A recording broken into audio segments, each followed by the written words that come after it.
Hello and welcome. My name is Patricia Evangelista, and today we have a special edition of Rappler Talk for Rappler's 10-year anniversary. Across this month, all four of Rappler's founders will be sitting down to talk about their decade in journalism. And today, joining me in conversation is Chai Hofelenia, Rappler's managing editor. Chai, as we all know, is a professor in Ateneo de Manila University. She teaches journalism ethics, news writing, investigative reporting. But Chai was also Rappler's first head of Move PH, our citizen journalism arm, before she transitioned to head of the investigative journalism unit, which we call Newsbreak. I'm glad to be back, Miss Chai. Hello, And I boss. am thrilled to see you again, even if it's Hello. remote. It is remote. But I think we'll start with the early years, in that it is interesting that you jumped into the Rappler boat because, unlike the other three founders, you're the only one who did not come from a long run in ABS-CBN. So, why did you decide to just say yes? I think, what was very clear to me then was the difference between Rappler. It was a startup 10 years ago, and different from other media already established, long in the business and owned by big business. So Rappler was envisioned to be run primarily by journalists. So that was, I think, the main attraction. Plus the possibility of shaping something that's new. Online journalism back then was um, having an online media organization was something that was not very common 10 years ago. So the challenge was very attractive to me. But did you like the people to begin with? There were four of you. I mean, there were three of you that you were joining. Like Maria, for example, I assume you didn't have much of a personal or professional relationship with her when you were just deciding to join Rappler. So, what was your first impression? I remember back in the day when I was still with Newsbreak, no? Maria had just returned and she was supposed to head ABS-CBN. So for Newsbreak, I was doing a lot of the media stories. So I interviewed Maria.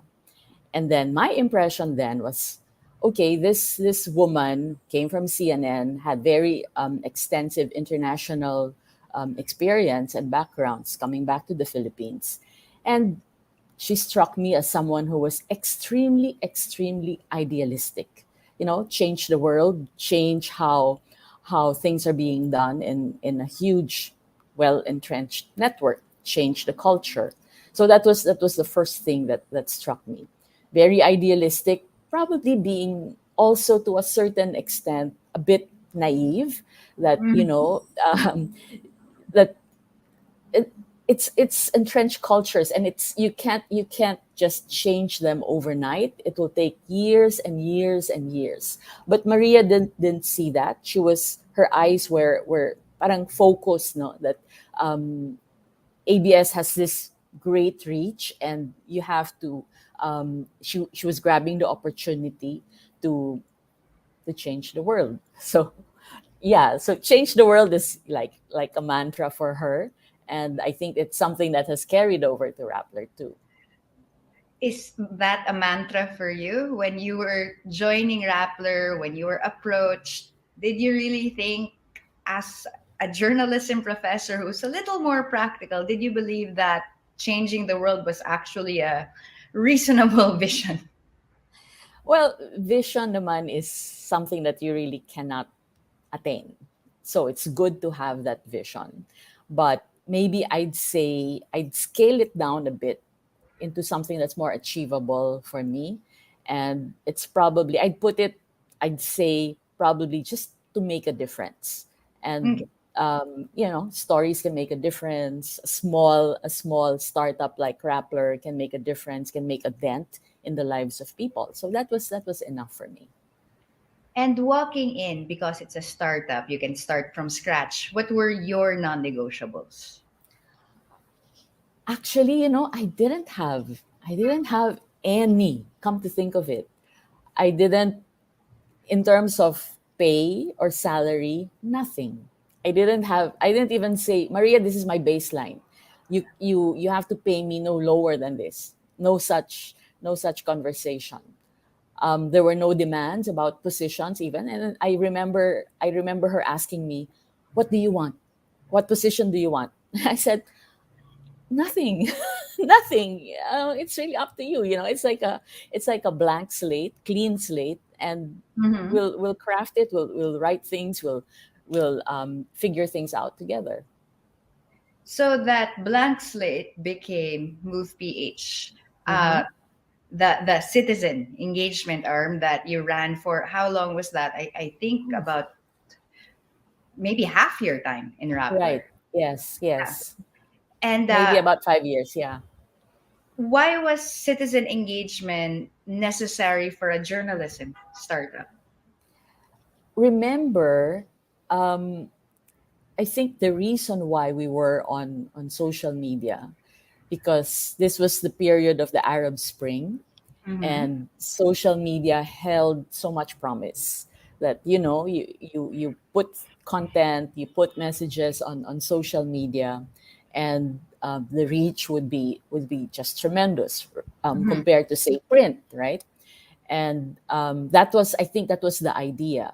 And it was sort of opening up the doors as well, because old school was that traditionally media would set the agenda, journalists know what the big issues are, but we wanted to change that, and social media as a platform allowed that too. So so it was more of, let's share the agenda setting powers of the media.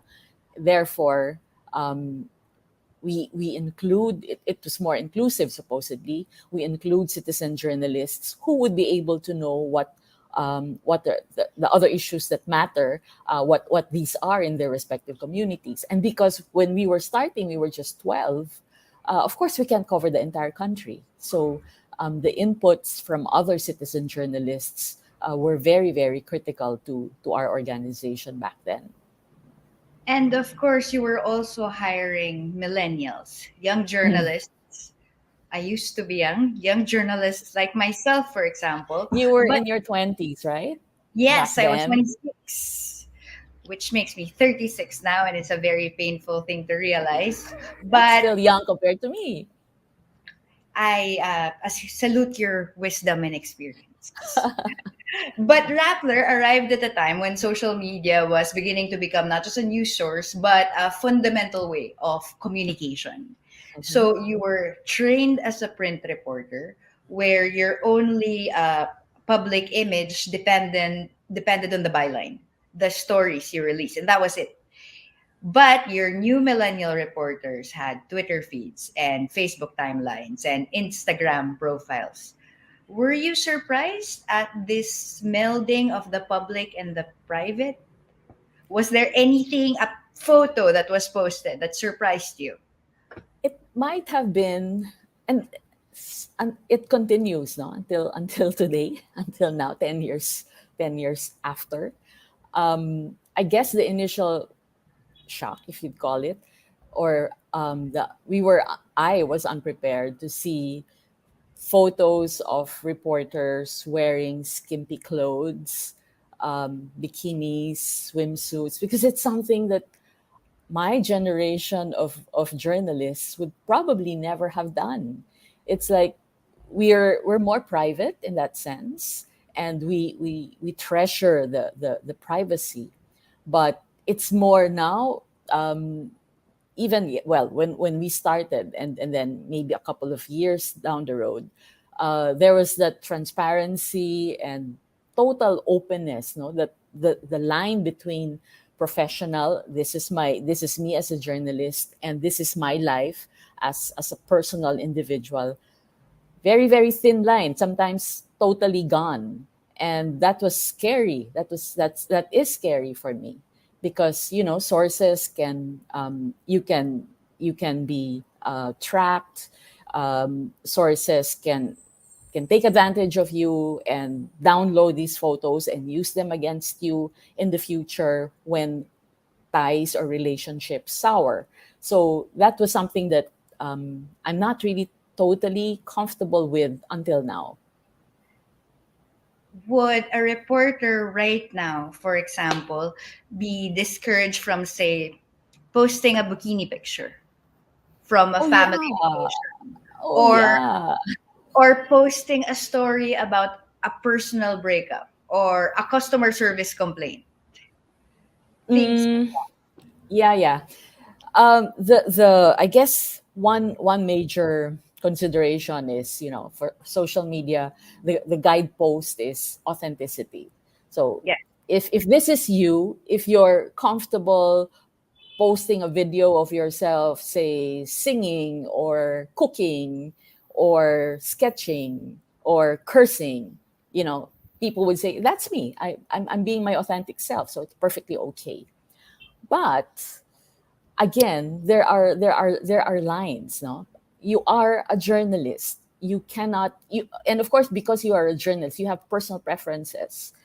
You have even political preferences. But in an election year, especially now, you cannot show what your political preferences are. You cannot be yellow, you cannot be pink, you cannot be green, you cannot be orange or whatever color. So there has to be a degree of restraint, because you're a journalist. So there is that professionalism that still has to be observed. Well, many things have been said against Rappler. Many things that those of you who are really inside are used to. But one of the criticisms is bias. So, Chai, is Rappler biased? Of course, Rappler is biased. I am biased. You are biased too. But I think what's clear is there's nothing wrong with being biased, so long as you're biased for the right things. And what are the right things? You're biased for the truth. That's why we're very, very aggressive against disinformation and lies. Maria is constantly advocating against disinformation. So that's one. We're biased for the truth. We're biased for human life. And that's why you've been writing about extrajudicial killings. We're biased for justice. We're biased for the poor, especially if they are disadvantaged. So these are basic, fundamental human values that I think any decent human being should be biased for, and there's totally nothing wrong with that. Who So tell me, determines? tell me. I'm curious about you, Pat. Tell me about your bias for justice, and when you were reporting about extrajudicial killings. Wasn't that bias too?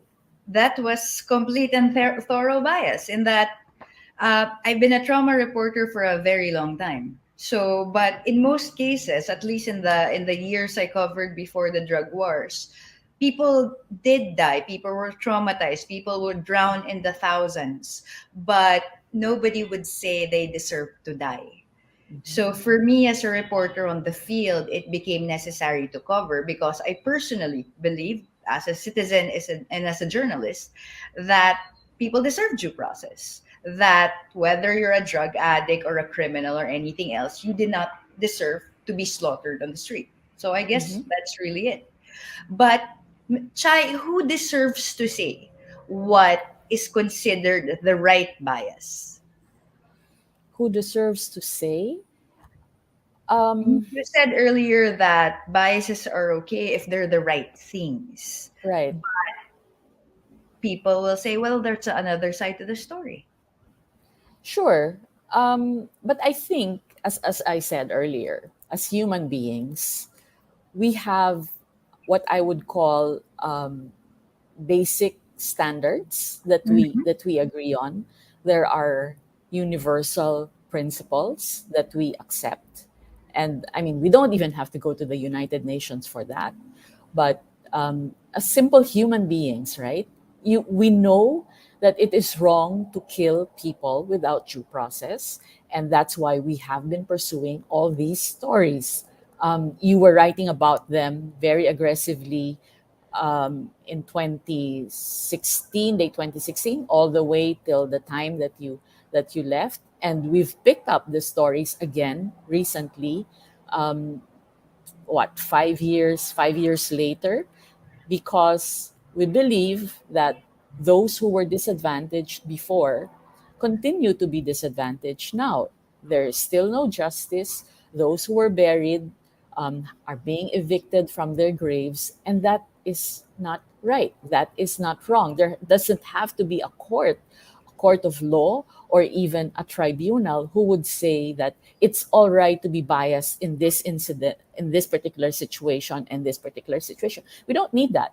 um, just basic human decency would be enough to as a gauge to say that this is the right bias. And that is why I think we're collectively shocked to see some people say that it's all right to kill. It's like, are you a human being? Are you a human person? Are we belonging to the same human race? Because why are you seeing things differently from what we're seeing, when the premise here is that this should be acceptable to all of us? So that's also a puzzle for me.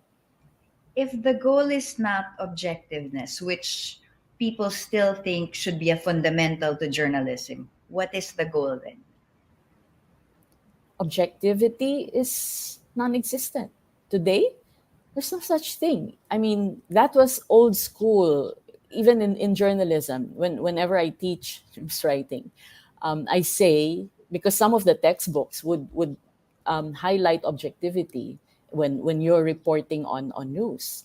But we all know as journalists that objectivity is dead. There is no such thing. What we strive for is a balance in our reporting, fairness. I guess that's what I would say. No, we just have to be fair. If people have a contrary opinion, then we include that in our reports. But if we highlight that this particular person or this particular candidate is a liar, is corrupt, because we have the facts and it's well established, then sure, we will highlight that. But if this particular person or this particular government official says, no, I'm not really corrupt, you're, and then there are denials, okay, we will accommodate whatever you have to say, whether that's a person or whether that's a company. We will include that in the report.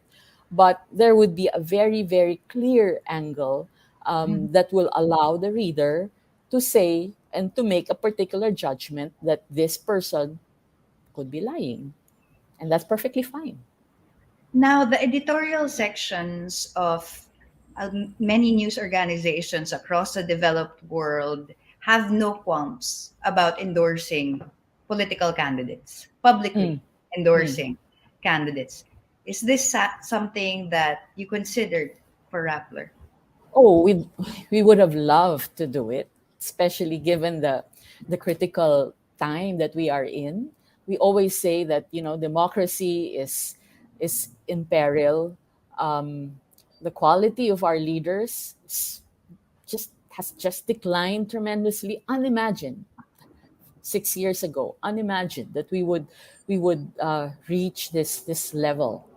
But I don't think our readers, our public, even our officials are ready for it.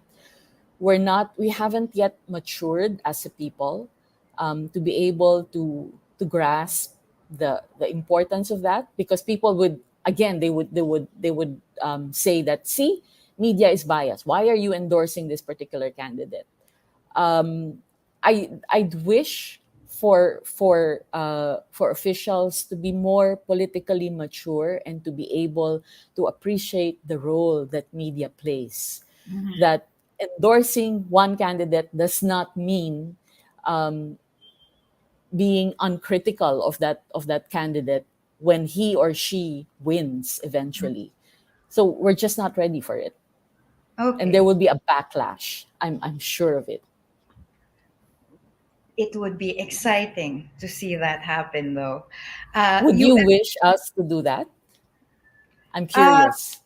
I think there's a line that needs to establish first between an editorial board Hmm. and reporters. And I don't think the country sees a line between that yet. And until that line can be seen, personally, as a reporter on the field, it's going to be hard for me to explain I am here as a reporter wanting to tell the story, investigating things, while at the same time they're saying, "Oh, but your bosses chose this candidate or that So you candidate." you think that it will make your job much difficult, It more will make difficult? my judge much my job a lot more difficult, but it doesn't mean I don't want that to happen. Uh, because it would be good for news organizations to put the weight of their experience and research in deciding the best candidate for the country. And they could be wrong, and that is perfectly fine. They're going to say, then we made a mistake. We shouldn't have endorsed that candidate. So, in as much as it'll be harder for us on the field, I think that's a good thing You're for someday. it. Someday. Yes, someday, someday. Someday. Now, you eventually took on the job as the head of the Rappler investigative unit. Hmm. And for those of us who are investigative reporters, our names are out there. It's on the byline. That's the story. You were on the field, you wrote it, and you're credited for that. But very few people understand the role of the editor. And I'm pretty sure there is a large chunk of the public who, when they actually do think of it, think that an editor maybe checks the grammar and whatnot. Hmm.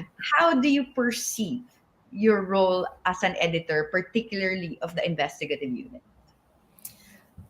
Investigative stories are very critical. Not all media organizations would be willing to do them because they bring tremendous risks. They can invite libel cases, they can invite harassment and intimidation aimed, targeted at the journalists or the reporters who worked on the story. They can invite tremendous political pressure for people in power who are perceived to be targets of that story. But the perception of target is really also wrong.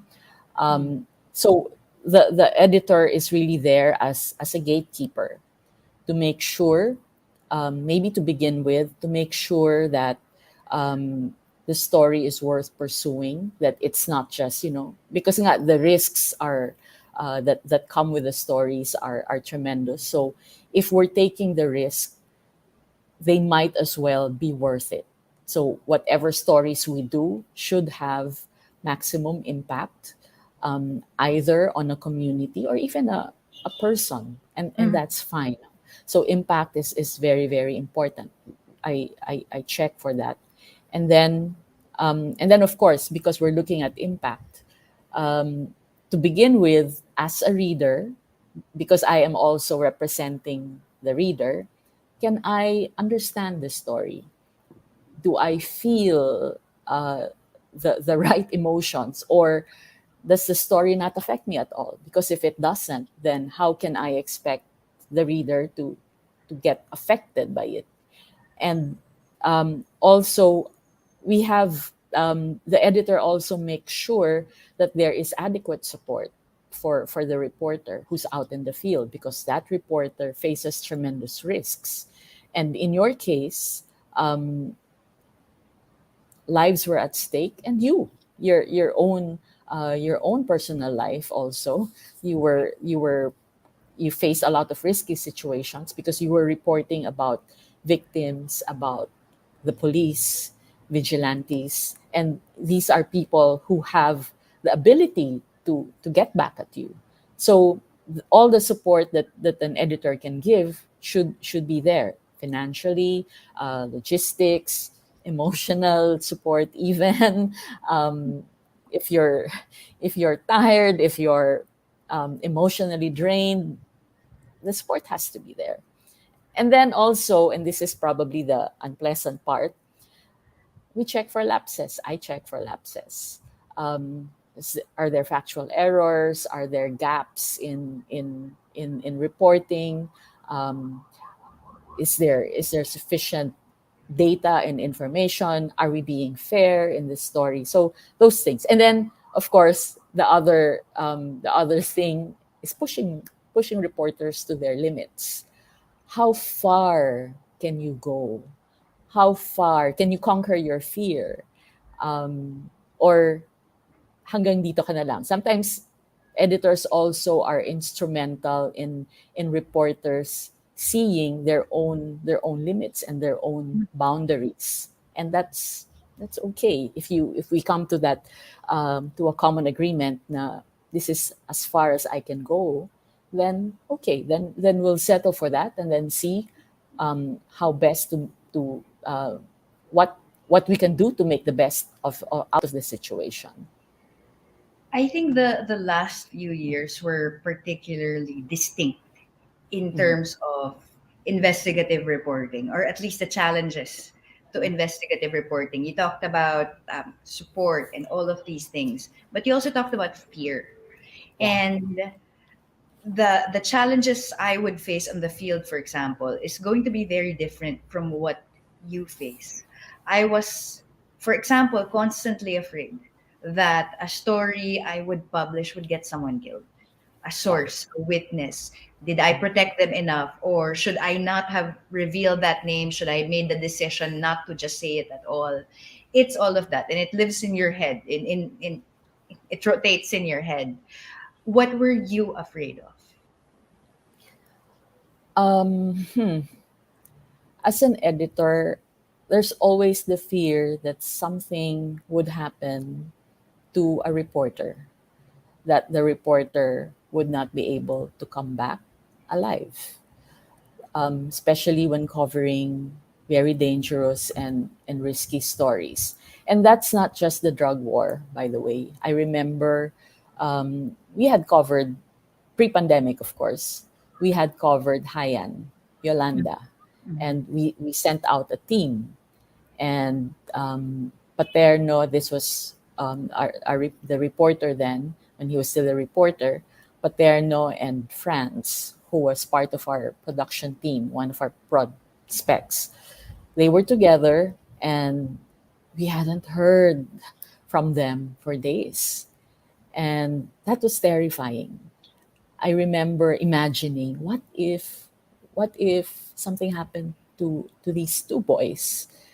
And I remember being teary eyed, just imagining if something had happened. And the fear is both in your case and in their case, and even in Rambo's case, because Rambo also wrote about the drug war.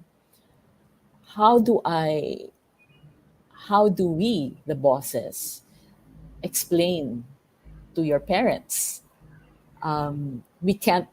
It's not, I think, comforting enough to say It's the job. sorry, trabaho lang po nila.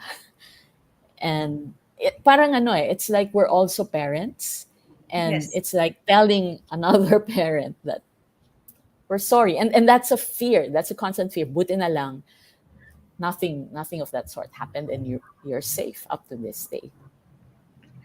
Uh, because of that fear, and I completely understand that fear. And I thought if anything happened to me, at least I wouldn't be the one to explain to my parents, and it would be you guys who would have to face them. No, But but I'm curious, Pat. mm, Tell me about fear, because especially in investigative reporting, there's a lot of that. And you yeah, said you experienced it also. But why did you keep on doing the stories? I mean, I didn't we didn't stop you, but you just kept at them. Why? I don't I don't have a sufficient answer for that. I just still don't know why. Other than I Mm, was there. And that's the training. You see something, and if you don't say anything about it, if you don't do your damnedest to try to investigate, tell a compelling story, it's like you consented to it happening. mhm, Uh, I was already in Rappler. It was a privilege already to have the support and to go to a boss who's going to say, fine, you can do that. See how far you can go. That's not the same for all reporters in all networks, because a lot of other networks were under pressure as well. So on one hand it was guilt, I was alive and they weren't. On the other hand, it's an important story.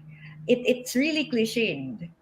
It just felt like it was the right thing to do. And when you talk about fear, Maria always says, we don't bend, we don't blink. She doesn't scare easily. I scare really easily. I was terrified every day. Mostly every phone call, I thought someone would say a source died, or I had done something wrong, or that my family was under threat. But uh, investigative stories take a village. So everyone was there with me, and Rappler was behind me. So I could take it a day at a time.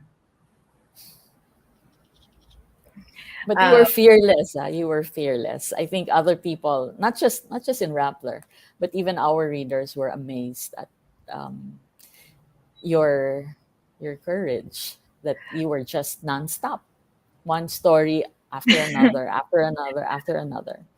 I think it would be fearless would be a very, very wrong word for how it was in those years. It was just you take it a day at a time. I was absolutely not fearless. It's just kailangan eh. So Mm. I don't know if I would have done the same in another organization. And I also know that there were days when I thought, siguro pipigilan na nila ako, no? Baka gusto nila ako ay, hindi nila ako pipigilan. O, sige. So, I think all of us were just feeling each other out. And I think we got lucky. Yeah. I think we got really lucky. So, uh, to wrap this up properly, um, what is it that you think sustained you as a journalist and as a human being through the last more difficult years in journalism? I think it's critical that I was part of an organization that shared common values. It's like I remember this when Maria and I got on spontaneously. It was very spontaneous, no planning, no discussion of talking points. We went on a press con, and this was when we were under attack, no? And we just said the same things, and we were just amazed that we had the same exact thoughts, probably not phrased in the exact same way, but basically the same. So that's one source of comfort and even strength, I would say. So common values, and then I guess also a certain degree of courage and a certain level of anger. Under this administration, I think we felt the intensity of government's power, and we were small compared to the other bigger media organizations, and we were young compared to them. But we were able to stand up to Duterte. I'm sorry, I have to say his name, and he's ending his presidency soon, and we're still here. And I think it's a testament to Rappler as as a resilient media organization. And I think we were able to do that because we derived strength and courage from each other. And maybe nga, the collective anger was also what propped us, no? That we cannot lose, we cannot let this tyrant win.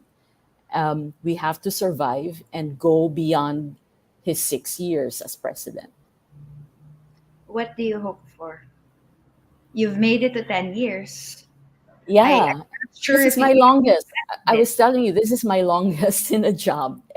Years ago, when I was a young reporter, I had a 3 year itch. Every 3 years, I'd move on from one organization to another. It was just I didn't like routine, but here it's 10 years, and things just the years just went by very quickly. What's my hope? We've invested 10 years of our lives, so I think I hope that the next generation of leaders, of young journalist leaders, will continue for the next 10, 20 years, because we cannot be here forever, and someone has to take over and take on the mantle of leadership. And leadership has its burdens, especially in journalism, especially during these tough times. And it's not easy to say, yes, we will continue. But I hope that there will be people, there will be journalists who will say that, yes, it's important. The task is too important to let go. And we have to continue. I also hope, because journalists cannot do this alone, I also hope that more members of civil society would get to appreciate journalists. We've been diminished, tremendously diminished by disinformation and social media influencers and the trolls. Our credibility has been diminished. But, and this is why civil society will have to step in and hopefully get to appreciate our role as journalists in protecting democracy. We've seen that, and I hope they see it. And the lawyers hopefully also will continue to protect journalists, because there will be harassment, there will be so many libel cases filed against us, and we just need that legal protection to be able to continue doing our jobs. And maybe globally, even, I hope that journalists will continue to thrive, not just here in Metro Manila, but even in the provinces, in the region, Southeast Asia, and other parts of the world, because the role of journalists in history, in preserving democracy, is just tremendous, and that has to be preserved. Uh, I know we don't have a lot of time, but I will ask this. Um, as you said, globally, democracy is at risk. But what would you say to young news managers or young journalists who are thinking about pursuing a career, but know that this is a tremendously critical time that will involve so much pressure and so much difficulty? How does one navigate the industry at a period like this, given everything you've experienced? How do you There, survive? mm, I think eyes on the goal is critical. You don't lose sight of the vision. You don't lose sight of what journalism is supposed to be, what its role is supposed to be. And that's critical. That's enough. Yes, there will be fears. That's normal, and we accept that.